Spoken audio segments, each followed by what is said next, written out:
adventures of Benjamin Banneker Jr., the uncanny emancipator who battles slavery and oppression across the connected worlds. The world of Azcatel, 1937. Picture it in your mind, an ominous factory perched on a hill above a small city. Belching from the top of the factory's towering stacks is transfixogen, a mind-controlling gas that holds the townspeople below in its hypnotic sway, robbing them of their free will. A small spark of hope crept in the form of Benjamin Banneker Jr., who snuck into the facility to shut the gas down. Before he could do so, armed guards spotted him, giving chase and opening fire, apparently unaware that transfixogen is a highly flammable gas.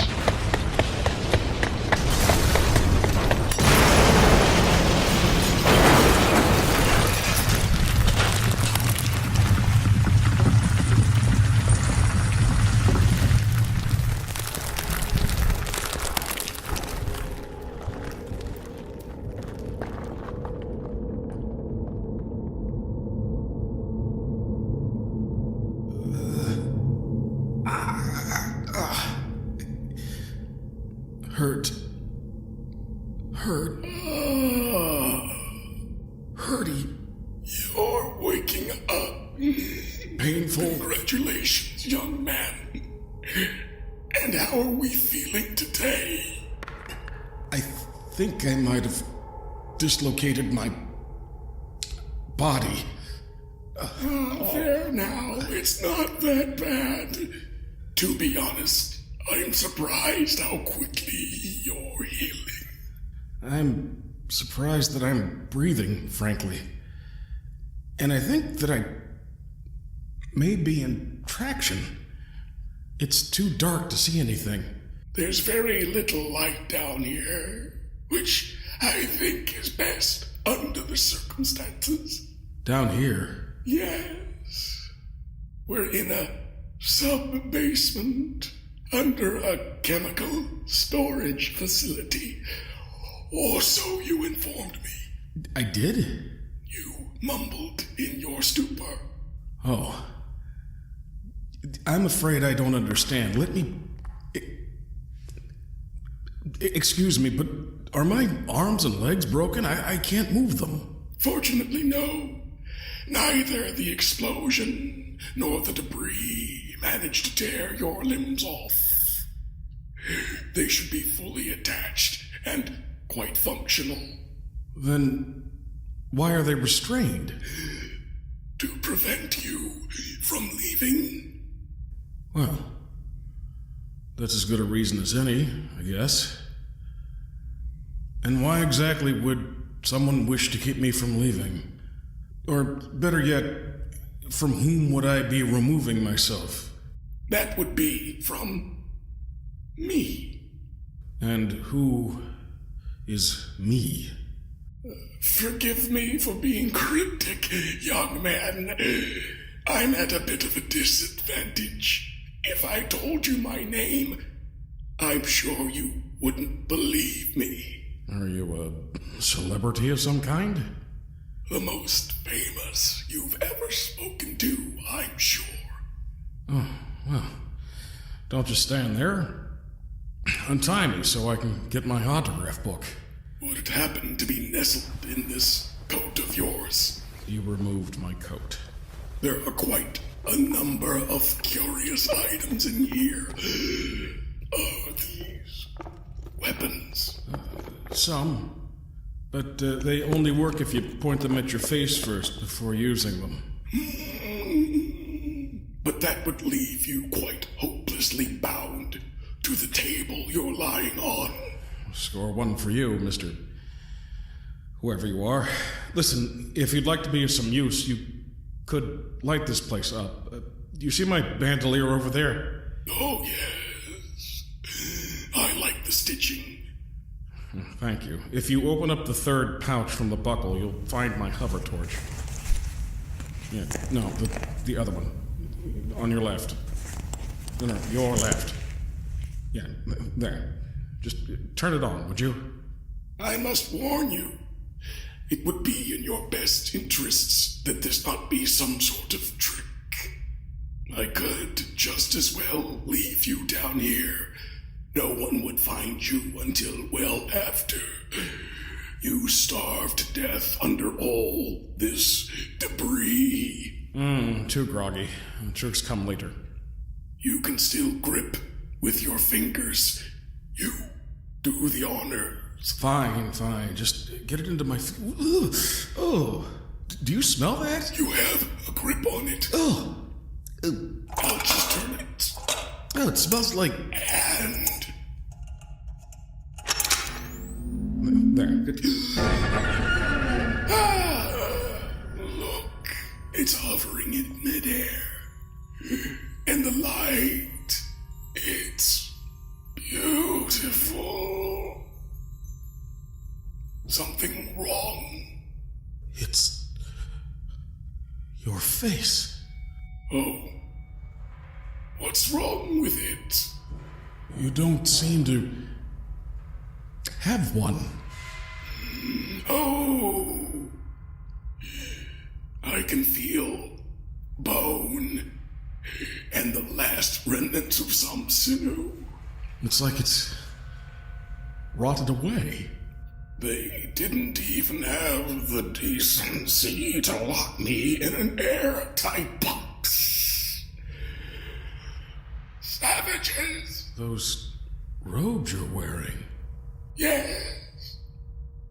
Tattered to shreds, and certainly not keeping up to the latest fashions, I'm sure.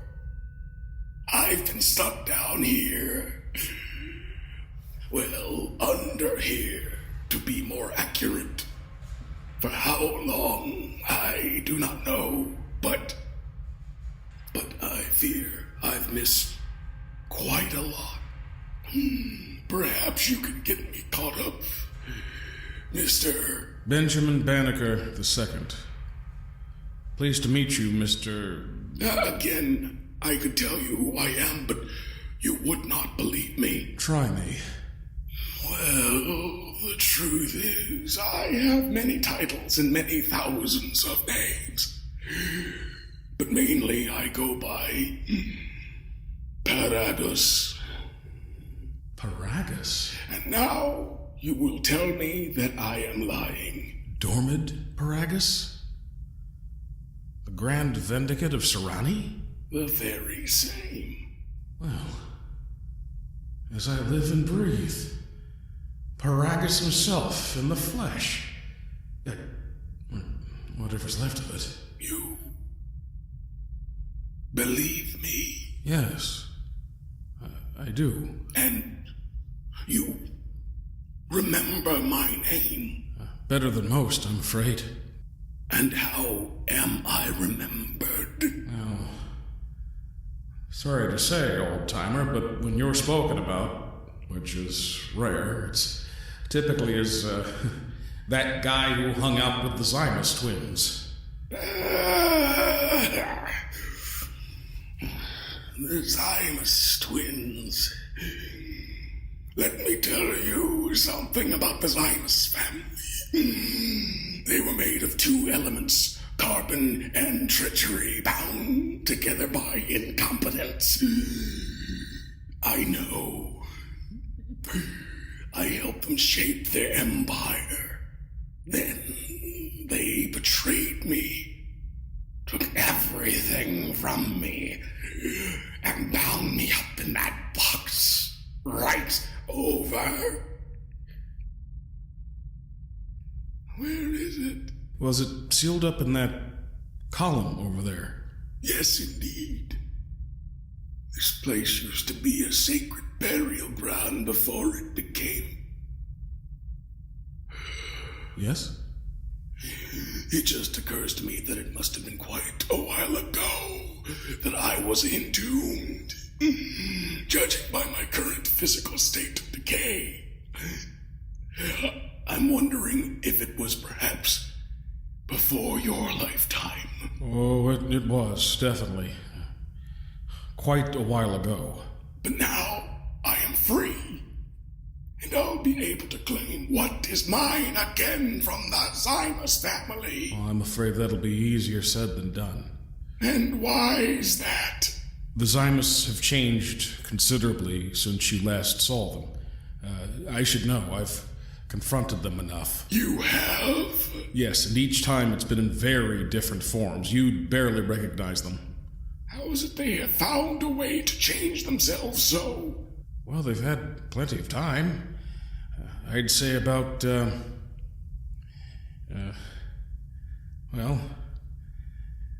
over 900 millennia.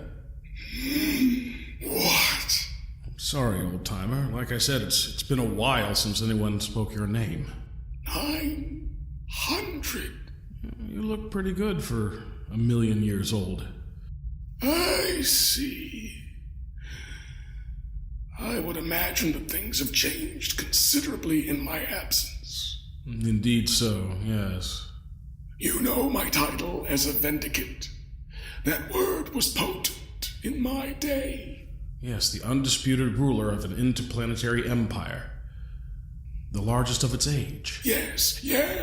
17 planets across the Vendi system, and I ruled over them all. For 3 centuries, my will was the will of a living god. None dared challenge me. I've seen some of the artwork from the era. That which survived, I mean. It's quaint. Kind of romantic, really. The big, bulky starships with wings on them, the giant computers with flashing lights and vacuum tubes being operated by people wearing togas and robes, like you are. Well, were. And they had me to thank for it. It was my will that shaped my empire. I lived ages beyond any of my enemies. For every century that passed, I saw my will stretch further and further across the stars. Yes, about that. How did you manage to pull that off? If I'm not mistaken, you're a Tarikian, are you not? Currently. Well, that's what I'd heard, anyway.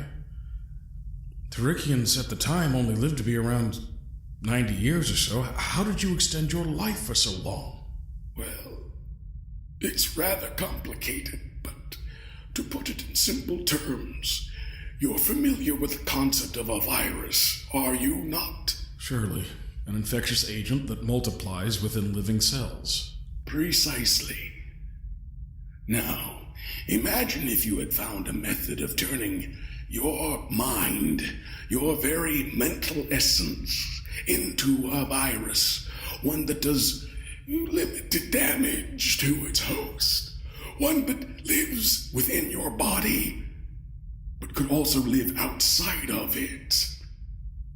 I unlocked the secret to doing that very thing, to perpetuate myself through the ages in the bodies of others. You infected people's minds.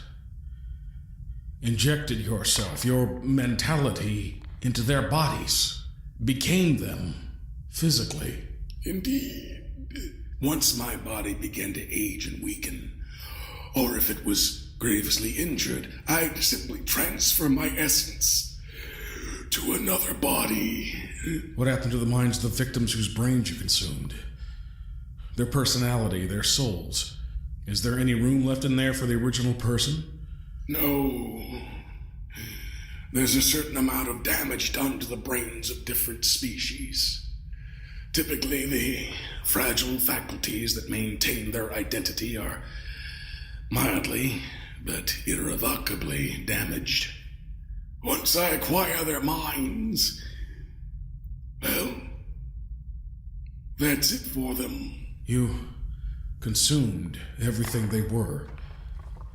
Robbed them of themselves. I gave them the opportunity to be significant to the rest of the universe in a way they could never dream before. I embedded them into the hearts of hundreds of millions of people who would never forget their memory. Yes, except everyone did, eventually. What I'm curious about is this brain-eating thing that you do. Such an uncouth way of putting it. My apologies. What I'm wondering, though, is whether or not you're still capable of this kind of mind infection. I am. Well, don't keep me in suspense, old boy. When do you intend on using it on me? I've already started the process, young man. It may have been what brought you out of your unconscious state. How much longer until completion? I imagine that you and I will be walking out of here within... Well, in my day, I call it an hour. Which is to say that you'll be walking out of here. Yes. Not without complications. I'll need food and water. I assume you have survival provisions in this belt. I might. But that raises the question of why in the worlds I should help you in the slightest. A good question at that. Let me explain it this way. I have had hosts who were cooperative and hosts who were not. I have found methods of making the process very uncomfortable for the uncooperative host and very comfortable for the cooperative ones. I can testify that the last moments of the former were indescribably agonizing. Am I making myself clear? There's a broken window. Splendid. Now, Mr. Banneker, we're going to be here for quite some time. I feel that we have an opportunity to fill me in on current events. I have 1,000,000 years to catch up on, and you seem like a pretty knowledgeable fellow. What can you tell me about, well, everything?